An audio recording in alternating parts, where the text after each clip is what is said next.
I recognize the member from Newmarket Aurora. Member from Newmarket Aurora.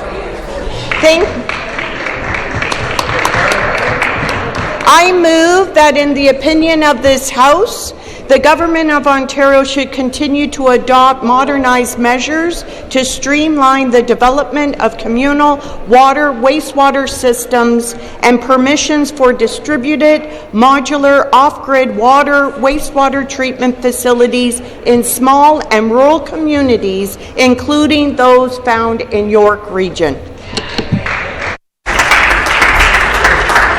Ms. Gallagher Murphy has moved private member's notice of motion number 32. Pursuant to Standing Order 100, the member has 12 minutes for their presentation. I recognize the member. Thank you, Speaker. During my first election in 2022 and over these past 3.5 years, one of the top concerns I heard from constituents was the lack of affordable homes. This concern was voiced by millennials who were looking to purchase their first home, as well as homeowners who were concerned for the opportunities of their adult children to purchase a home, to seniors looking to downsize but not enough options for downsizing to a home in their own community. As I reflected on this concern, I came to understand one of the critical cost factors when looking at building hamlets of homes, whether it be a single detached home, semi-detached, townhomes, condominiums, and rental apartments. Critical infrastructure was playing a key role in whether a housing development could move forward. Speaker, I would like to take us back to 2018 when I entered the public sector. One of the top priorities for the municipality of York was the wastewater treatment capacity in the region. To this day, it remains a top priority for the region. Coming from the private sector, I had no knowledge of how wastewater systems could negatively or positively impact the opportunity to grow communities. Speaker, I suspect that most constituents would fall into this category. We take for granted that wastewater systems are available. Critical infrastructure like the availability of wastewater systems can either allow communities to grow or they can bring the growth of communities to a halt. These systems can also gravely impact the cost of the home, depending on the type of home and how the home is connected to this critical infrastructure. It could add upwards of $60,000 to the cost of a single home. Speaker, we know that this infrastructure must be a viable system as it has a significant impact on our environment. This is why these systems are highly regulated through the Ontario Water Resources Act, the Environmental Assessment Act, the Ontario Building Code, to the planning considerations as detailed in the Provincial Planning Statement and the Lake Simcoe Protection Plan. Speaker, I heard from the municipality of York Region. I heard from the town of East Gwillimbury, which has a small presence in my riding. And I have heard from the town of Whitchurch-Stouffville. Wastewater capacity remains the single biggest constraint to new housing development. While we await the long-delayed York-Durham sewage system expansion, which is a long-term infrastructure project that will be at a very high cost to build and will take close to 10 plus years in the best case scenario, there is help. This is the opportunity, and this, Mr. Speaker, became my inspiration for this motion. Modular or communal wastewater system is a viable, proven solution. Better yet, Ontario-based technology exists, and it is scalable and can be deployed quickly, making it an ideal potential to unleash building solutions for small and rural municipalities, including those found in York Region. I am happy to say that under the leadership of the Minister of Municipal Affairs and Housing and the Minister of the Environment, they support my motion and have commenced consultation on the following themes related to communal water wastewater systems. Number 1, municipal consent. Number 2, liability and financial safeguards. And thirdly, streamlining approvals. Speaker, this consultation process is critical to the adoption of modernized measures to streamline the development of communal water wastewater systems and permissions for distributed modular off-grid water wastewater treatment. We can unlock housing supply in underserviced rural communities by adding these systems to Ontario's toolbox for addressing housing-enabling infrastructure challenges. I would like to share with you a statement I received from Richard Aubrey, Chief Architect for Redwood Properties, an Ontario-based housing developer who specializes in rental units. This initiative champions innovation in community building by allowing alternatives without reliance on large-scale, publicly funded, centralized infrastructure. The motion promises to unlock opportunities currently hindered by outdated policies and regulations, which were established before the advent of advanced modular wastewater treatment technologies, many of which are developed right here in Ontario. Embracing these modern solutions will pave the way for more sustainable and flexible development practices. Speaker, this is just one example of a developer who could be building homes for Ontarians. However, the planning provisions have not kept up with the technology available today. Things change, and we have the responsibility to ensure that our planning provisions reflect the sustainability of modern wastewater systems. Another example, in speaking with a housing developer who has installed a communal wastewater system. As noted by Mr. Bob Chickendans, president of Farsight Homes, there are many challenges in providing affordable housing for families and individuals across Ontario. This includes having sufficient water and wastewater infrastructure to support growth. If you can't flush the toilet, you can't provide the homes that are desperately needed. This is a particular and common problem in small and rural communities that do not have sufficient resources or experience to build the facilities to enable the construction of new neighborhoods. Speaker, I have many other statements like these I can share with all my esteemed colleagues here this evening. They are all the same thing, but let's hear from the municipalities and local watershed-based agencies that manage and conserve the natural resources of the area. Firstly, I would like to start with Eric Jolliffe, Chairman and CEO of the Regional Municipality of York. York Regional Council and the Regional Municipality of York strongly support efforts to advance housing enabling and structure through innovation and sustainable solutions. Water and wastewater servicing capacity can be a challenge in our ability to meet the growing demand for new and affordable housing.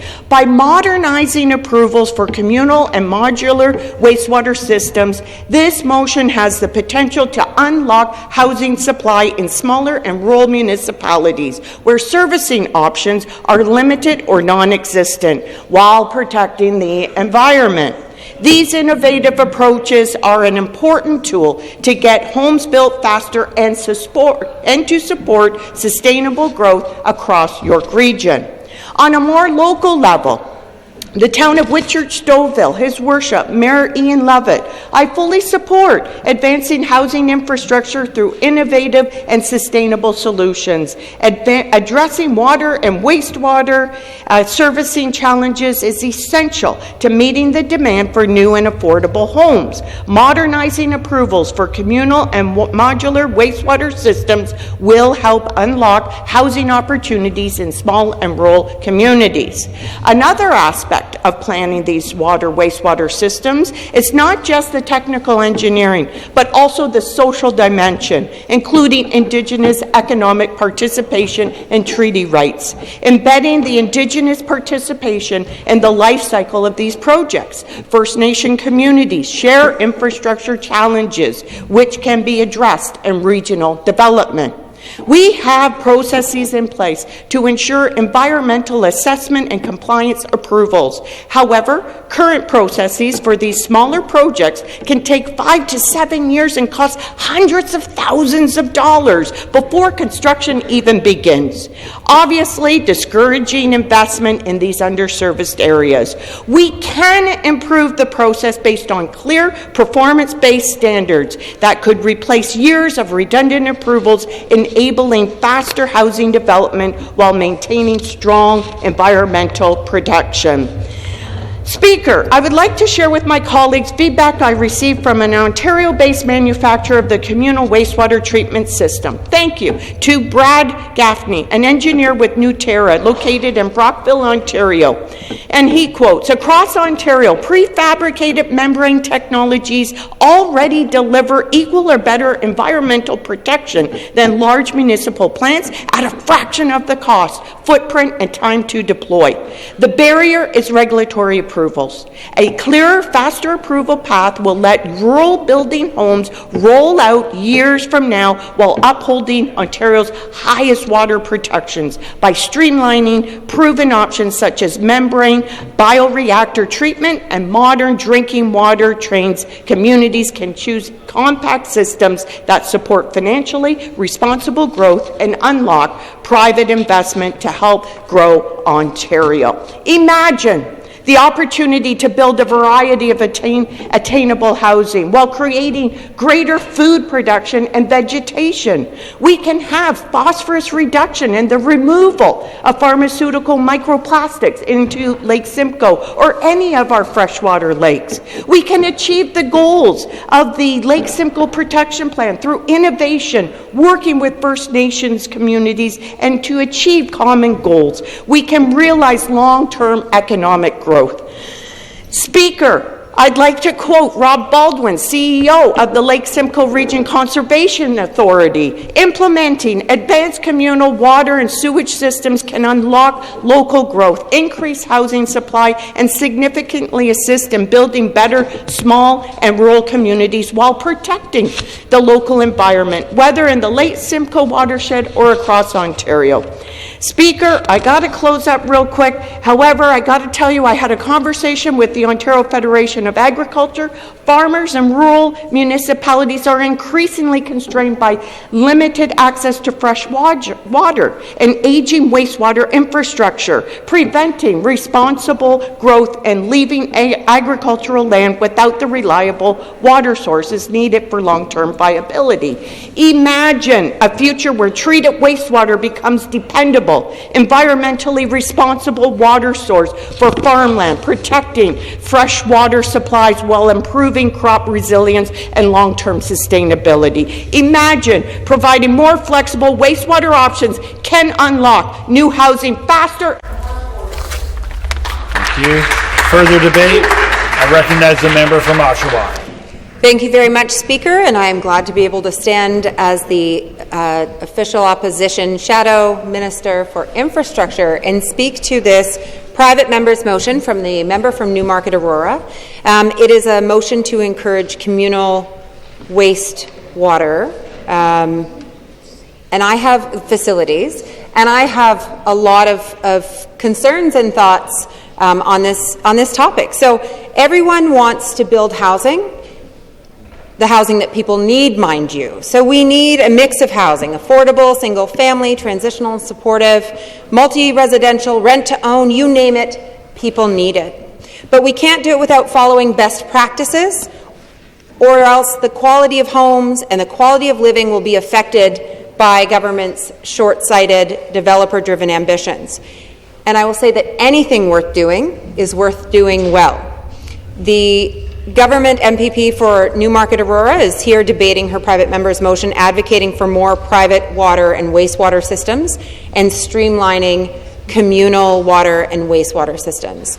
So this motion is mainly about promoting privately run water and wastewater facilities with the effect of enabling sprawl-oriented development outside settlement areas that are served by municipal facilities, benefiting much of the same cast of characters that we met during the Greenbelt scandal. I want to remind people that this government's approach to land use planning has been about enriching well-connected speculators and not the efficient delivery of new housing and housing-enabling infrastructure. If it were, we would see housing, but we don't. Communal wastewater systems are historically a bad idea, and that's why the province has moved away from them, why the province moved away from them in the first place. So we're debating a non-binding private member's motion from the Parliamentary Assistant to the Minister of Natural Resources, and I'll read you part of the motion. The Government of Ontario should continue to adopt modernized measures to streamline the development of communal wastewater systems and permissions for distributed modular off-grid water and wastewater treatment facilities in small and rural communities, including those found in York Region. I appreciated the words from the member about why she's bringing this forward. These are systems that exist currently in the province. My colleagues from rural and remote and northern areas have communal wastewater systems in their areas, and we may hear a little bit about that today. So I don't know exactly what this enables, this motion. However, here we are. The Provincial Growth Plan, Speaker, a little background here. The Provincial Growth Plan used to have a servicing hierarchy that required new developments to connect to municipal facilities if possible. So if you're going to turn on your tap or you're going to flush the toilet or whatever, the hierarchy is that they should be connected to municipal facilities if possible. Allowing a private or communal solution only if a municipal hookup wasn't feasible. However, this Ford government removed all the reference to this hierarchy from the 2024 updates to the growth plan and provincial policy statement, referring to various options rather than the previous express preference for municipal hookups. Most people didn't notice because sewage systems aren't sexy. However, critics of sprawl were alarmed. So while some additional flexibility might be reasonable, and as I said, there are communities all across the province that have different needs, right? If we are thinking about rural and remote, we want people to have options. The member talked about housing, and if you can't flush, then you can't have, there's not housing. But we should be encouraging improvements to existing municipal systems to allow for that growth. Like, sprawl should not be our first go-to here. So while some additional flexibility might be reasonable in certain situations, particularly in rural Ontario, where municipalities might struggle to deliver water and wastewater infrastructure across those large land areas, the most likely beneficiaries of these change are the sprawl developers seeking to build outside of urban boundaries. This is probably, I might be a little bit more in the weeds here than the folks at home are interested in, but the point is the politics of sprawl flows through those water pipes, Speaker. The member from Newmarket Aurora represents a riding that is supposed to be connected to the new York-Durham sewage works that this Ford government mandated under the Supporting Growth and Housing in York and Durham Regions Act, which was enacted with Bill 23. I'm familiar with that as a resident from Durham. So I'm surprised that this particular private member's bill is advocating for private wastewater solutions when that member's own community is getting a massively expensive new sewage solution that this government mandated be built. So some of the people that we've been talking to, like when I realized that I would have the opportunity to speak to this, I reached out to people who know a little bit more than I do on the history of these communal wastewater systems. So the executive director of the Simcoe County Greenbelt Coalition, Margaret Prophet, shared a little bit of background in regards to communal wastewater systems, and she said not only do they not have the same rigorous requirements from the Minister of the Environment for testing, they generally fail.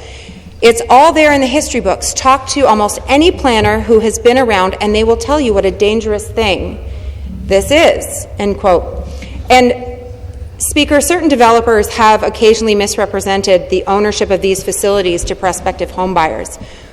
So people are buying a home in a development and they will assume that that water is provided by their sewage is being looked after by the municipality, but they will mistakenly believe that it's being delivered by the municipality when it is actually being delivered by the developer or whatever private company it hires to operate the facility. And if the private facility ever runs into trouble, those homeowners might wind up paying big costs to connect to the municipal system, as has happened to residents in Oro-Medonte in recent years.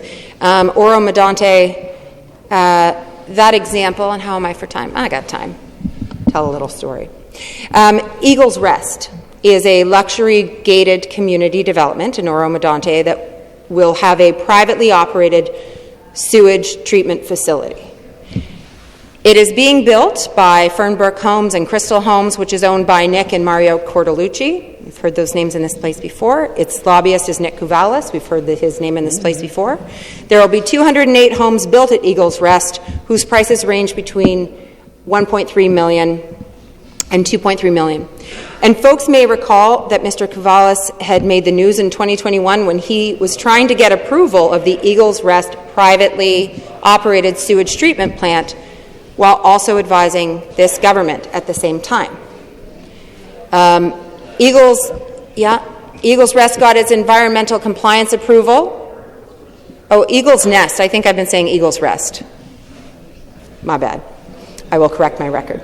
But it got its environmental compliance approval for the waste treatment plant in 2023, and the development is proceeding. However, Eagles Nest appears to have misrepresented the ownership of the new sewage treatment plant. The ERO posting for the ECA acknowledges concerns that Eagles Nest was falsely claiming municipal service, quote, municipal services of water and sewers, when the wastewater treatment facility will actually be privately owned and operated.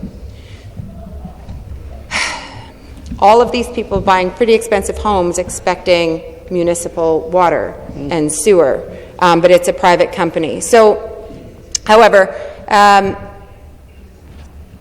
years later, the Eagles Nest website continues to falsely claim that its privately owned sewer system will be municipal. The government's website, the government's decision notice says, quote, "This is the home builder's website who are likely unaware of the error. The website should be updated to reflect that the water system will be municipally owned and the communal waste treatment facility will be privately owned," but that hasn't happened. Victor Doyle, former Ontario government planner, who some have called the architect of the Greenbelt, has said that historically communal services for subdivisions were rarely accepted by municipalities, given they typically have liability issues, as the Ministry of Environment required them to sign responsibility agreements to take over and fix the systems if something goes sideways. So my questions are, is the member aware that municipalities and municipal taxpayers are liable should a private system fail? Did they realize that virtually no municipalities allow private communal sewer and water for residential subdivisions because of this liability? We need housing. We don't need sprawl. We need services, but those services have to meet the needs of Ontarians. Further debate? I recognize the member from Don Valley East. Thank you very much, Mr. Speaker. Thank you for allowing me the opportunity to speak in this House on an issue that is of paramount importance to Ontarians, and that is housing and making sure that the housing enabling infrastructure is in place to make sure that we have the homes that everyone here in this province requires. I want to thank the member from Newmarket Aurora for putting forward this motion, and certainly for recognizing the scale of the challenge that we have in terms of making enough housing available to Ontarians, and also for acknowledging the important role that having adequate and timely and well-funded infrastructure is to enable all Ontarians to have access to the homes and the housing that they require. You know, as I contemplate this thoughtful motion, I I have to think about the background within which it's being introduced, because as we speak right now, what I'm hearing from municipalities across the province is that unfortunately they're not getting the support that they need. They are concerned and are reporting that they are seeing a worsening download of provincial services onto municipalities, onto cities, which is therefore forcing them to have to fund these services themselves rather than get that support from the province of Ontario. And it's forcing them to have to put those expenses onto their constituents. So we see rising property taxes, and we also see decreasing quality of services, less and frankly crumbling infrastructure. One of the ways in which municipalities, as they're seeing an increased downloading of provincial services onto their municipal budgets, one of the ways that they're dealing with this is, yes, increasing property taxes. They're also being forced to resort to revenue measures such as increasing development charges. We're now seeing that development charges can easily add well over $100,000, even sometimes in certain cases approaching $200,000 to the cost of a new home. And all of this because the homes that the municipalities want to see built, that Ontarians need to see built, can't get built because the fundamental infrastructure that needs to be there to enable that to happen simply isn't there. You know, the Premier once said that he would make homes pop up across the province like mushrooms. And yet here we are. Here we are, the one province in our entire confederation that has the lowest home building starts. The only province, actually, that has declining home building starts. And I've heard the Premier and the Minister of Finance and the Minister of Municipal Affairs and Housing blame these challenges on the economic environment that we're in. And no one can deny that we face difficult economic headwinds. But so does the rest of the country. And yet somehow Ontario manages to underperform by a long shot every other province. So we have a housing crisis. Underlying that housing crisis, one of the issues, is we have an infrastructure crisis. We have aging infrastructure, crumbling infrastructure, and frankly, not enough of it. And the private member's motion that the member for Newmarket Aurora has put forward hopes to, and I believe has the potential to help address this. I want to actually thank her for finally standing up to make sure that we get all of the infrastructure that our municipalities and our home building sector requires. Now, as the motion has been put forward, we have a bigger responsibility. Let's actually do the work to make this happen. Let's actually take the steps to actually cut red tape. Let's actually support municipalities. Let's actually reduce the barriers to housing. And so the possibility of introducing communal water or communal wastewater systems has potential. We just now have to do something with it. If we are going to proceed with this, then we need to make sure that, sure, a period of consultation is appropriate, but we can't stay in consultation forever. And unfortunately, the track record of this government is exactly that, where people come forward and make recommendations. We saw that with the Housing Affordability Task Force. But those recommendations ultimately fall on deaf ears and are largely left unimplemented. So HADF is certainly one of those examples. I've heard now for years that this government is consulting on single-stair egress for multi-level buildings. We're still waiting for anyone to take action on that. And so my big fear is, I heard the member from Oshawa articulate a number of the concerns with communal water and communal wastewater systems. We need to make sure that we understand those concerns and the ramifications of proceeding with this motion. But even if the conclusion of those consultations is that we're going to move forward, I don't have confidence in this government that it actually would move forward. And while we're in this favorable mood of wanting to pay attention to infrastructure, to make sure that municipalities have the services that they require so that we can build the homes that we need, allow me to offer a few additional suggestions that I think can help to address the scale of the housing crisis that we face right now, that I hope can actually help this government meet the moment. I've been quite clear that development charges are too high.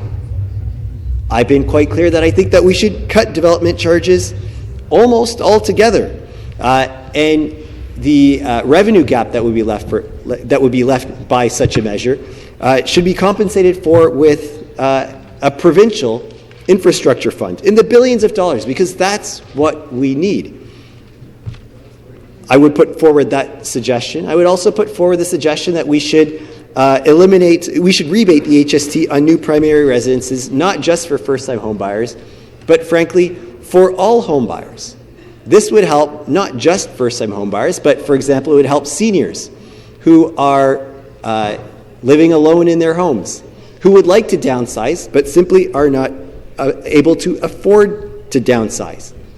And let's take additional affordability measures, such as eliminating the land transfer tax for first-time homebuyers, for seniors, for not-for-profits. All of these, while we're feeling so charitable in building up infrastructure and wanting to build new homes, all of these are suggestions that could light a home-building spark in our province, that could open up new housing for tens of thousands, if not millions of people. Now, I do want to take a moment again to acknowledge some of the comments that my colleague, the member from Oshawa, mentioned. While there is a need it can be argued that there is a need for a range of infrastructure options that homes can be built, I want to be careful about a few things. This can't be an excuse for just reckless and irresponsible sprawl. We certainly can't see this as a justification to build more homes on the Greenbelt, for example.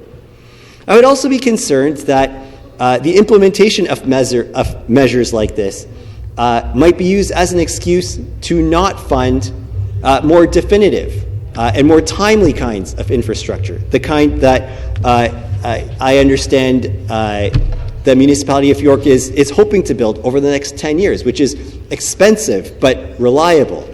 And so I hope that in pursuing options such as this, we're not going to forsake those kinds of options as well. So I may take this as an opportunity to simply wrap up and say, I do believe if we want to build more homes, we need to support a range of infrastructure. And that means offering municipalities options and the confidence to be able to assume a range of different infrastructure solutions. It has to be responsible. It has to be thoughtful. And it can't just be used for reckless or irresponsible sprawl either. So I thank the member for bringing forward this important solution, for allowing us to participate in this conversation, and I look forward to seeing ideas such as this not just be stuck in endless consultation. Thank you. Thank you. Further debate? I turn to the member from Lanark, Frontenac, Kingston. Thank you, Speaker. I'm very pleased to speak to this motion put forward by the member for Newmarket Aurora. Communal water and sewage systems will unlock housing in my rural riding of Lanark, Frontenac, Kingston. Since I was elected in 22, I've been working with municipal leaders, primarily Frontenac County, to increase their housing supply using a communal and water sewage solution. A solution that addresses the cost-prohibitive model of building out water and wastewater treatment infrastructure for rural development. Communal water treatment and wastewater treatment technologies, such as the new Terra model designed and manufactured in Brockville, Ontario, are opening the door to the possibilities for sustainable rural development. Concrete examples in my riding of Lanark, Frontenac, Kingston include a 100-unit residential project currently being developed in Verona. In Charlotte Lake, a former public school site, a 2-acre parcel purchased by the Township of Central Frontenac in 2017 with an initial plan of developing 10 senior units. Thanks to communal services, it will now be possible to develop mixed-use housing with up to 50 residential units on that same property. The township can also expand the system to service other sites in the village, such as Soldiers Memorial Hall. The County of Frontenac's long-term care facility, Fairmount Home, will also benefit from communal services.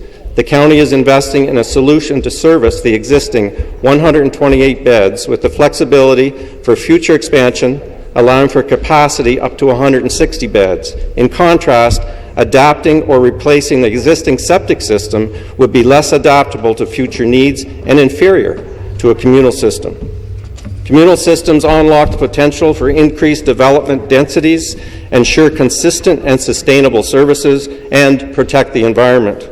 Both developers and local governments can benefit from lower upfront infrastructure costs and more efficient ongoing maintenance and monitoring.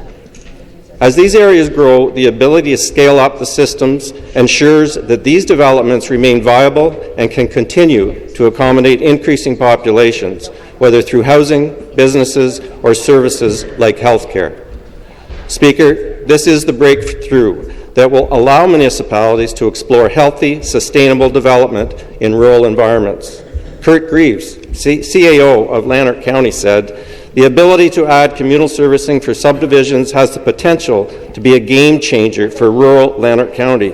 By increasing density and lowering costs, communal servicing would act as an important tool to unlock growth opportunities in Lanark and across the province." From Richard Kidd, Reeve of Beckwith Township.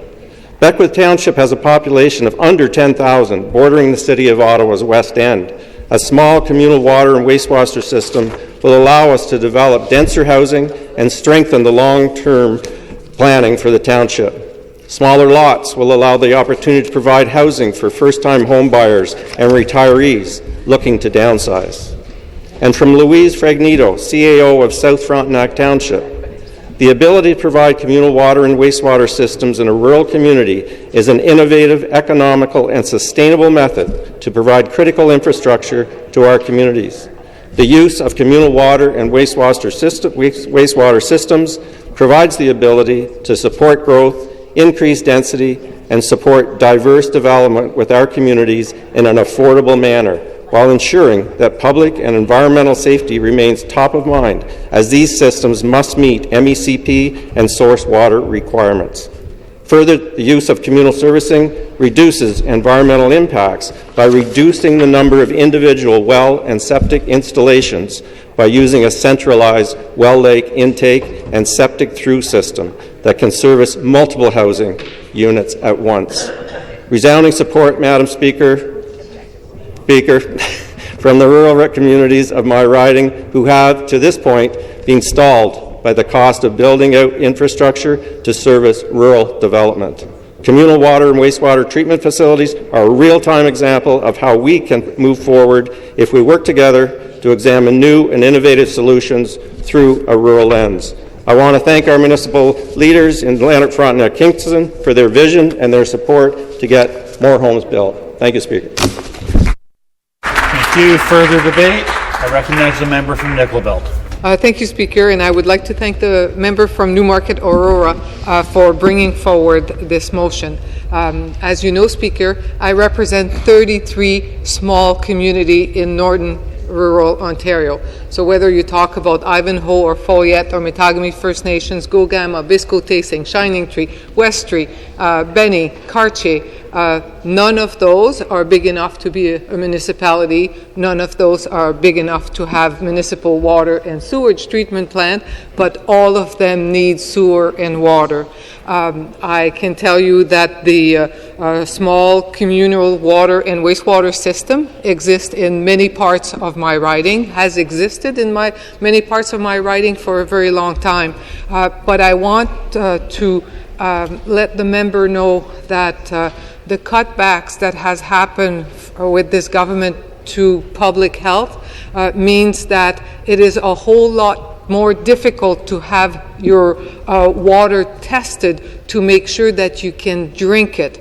The health unit still has to sign off to say that the water is safe to drink. They used to come out and do those tests. They are not funded to do this anymore, don't have the money. People have to do that themselves. So we often end up with a big sign that goes to everybody in the community that says, do not drink the water. Once you cannot drink the water, it becomes a problem really fast. We all need to drink water every day, Speaker, and you live in a northern rural community and you can't drink the water. So the government may want this communal water to continue. If it wanted to be successful, they have to fund public health.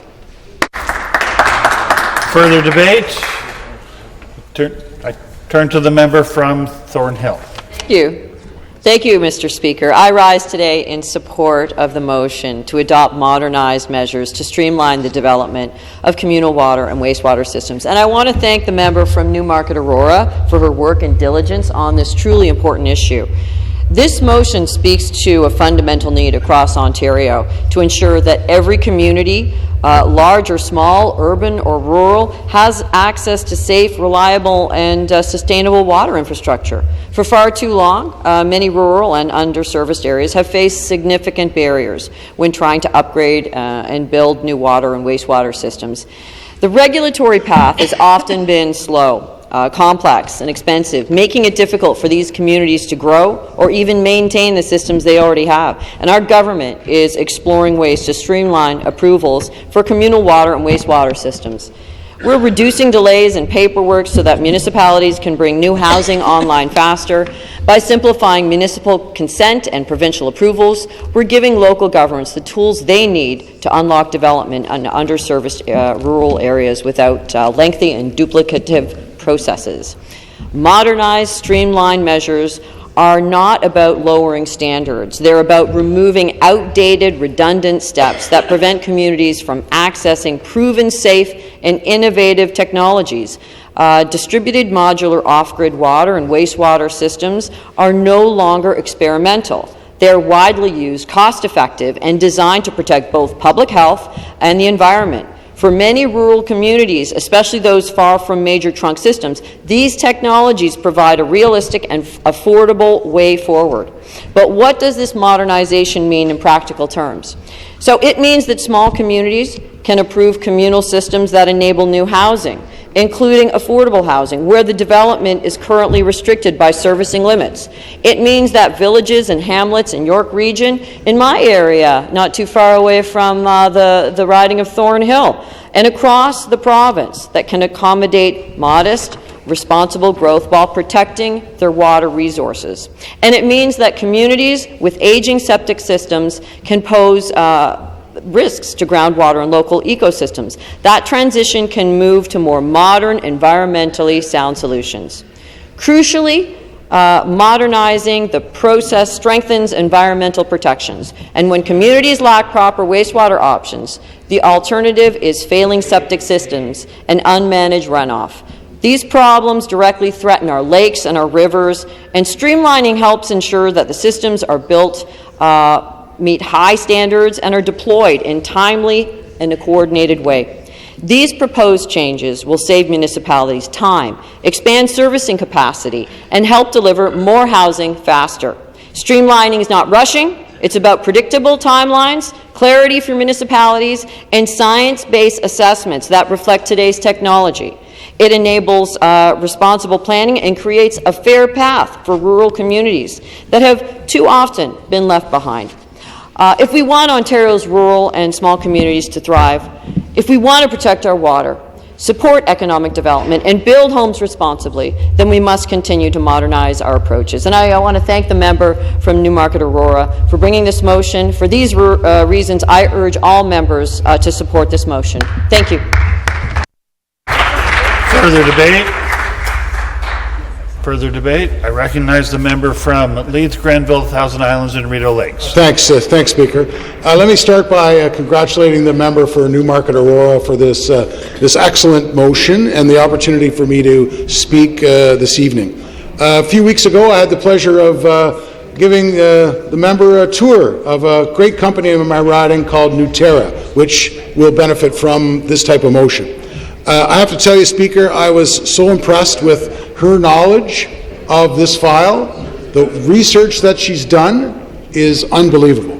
I think we have an opportunity today to build upon the members' comments about making approvals clear, about making them more consistent, making them more efficient, and get essential infrastructure in place faster, supporting the development of affordable housing and enabling communities to grow.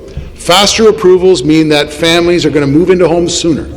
The local economy will benefit from job creation. Communities are going to have reliable water and wastewater systems without unnecessary delays. So I want to be very clear to the members tonight. Technology like membrane bioreactor or MBR works. It's environmentally friendly.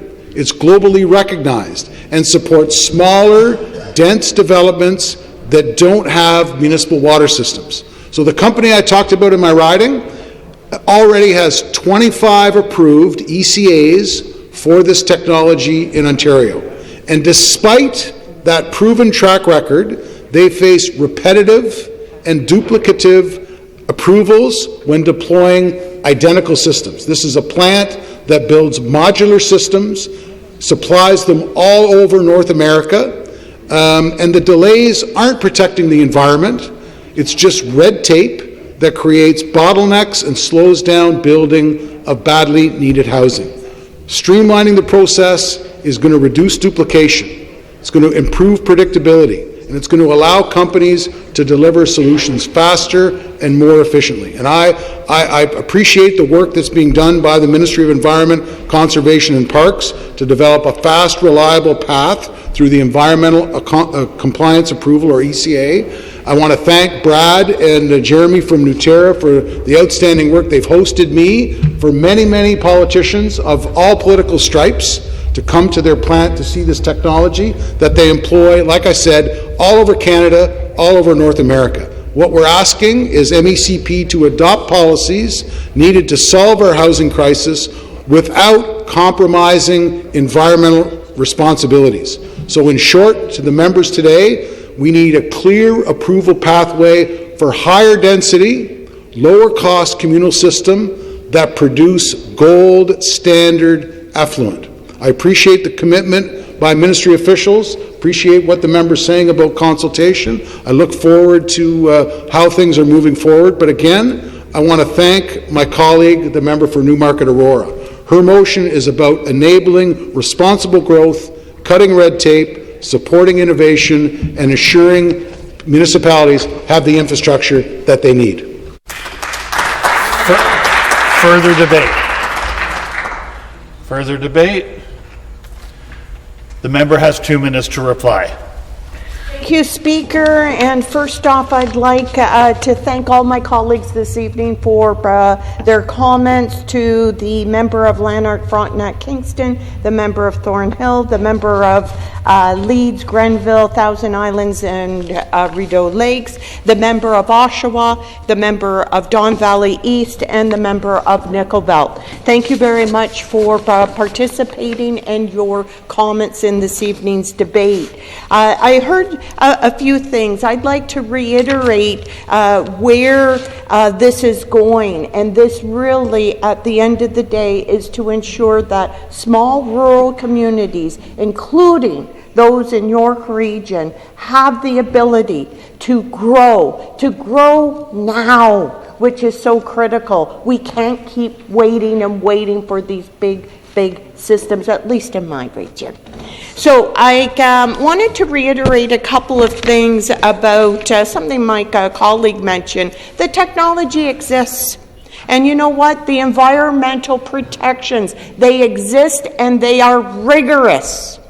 I would like to quote one more person, a land use planner with Groundswell urban planner, Brad Rogers. He said to me, these systems can be designed, constructed, and maintained to meet or exceed provincial standards while offering faster implementation and scalability where municipal infrastructure is not feasible.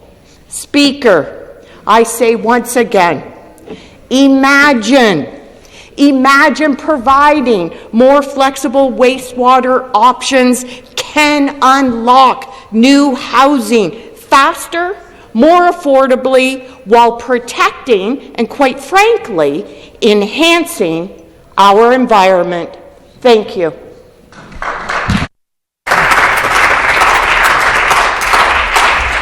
The time provided for private members' public business has expired. Ms. Gallagher Murphy has moved private members' notice of motion number 32. Is it the pleasure of the House that this motion carry? No. And I heard a no. All those in favor of the motion will please say aye. Aye. All those opposed to the motion will please say nay. Nay. And in my opinion, the ayes have it. A recorded vote being required, it will be deferred until the next instance of deferred votes.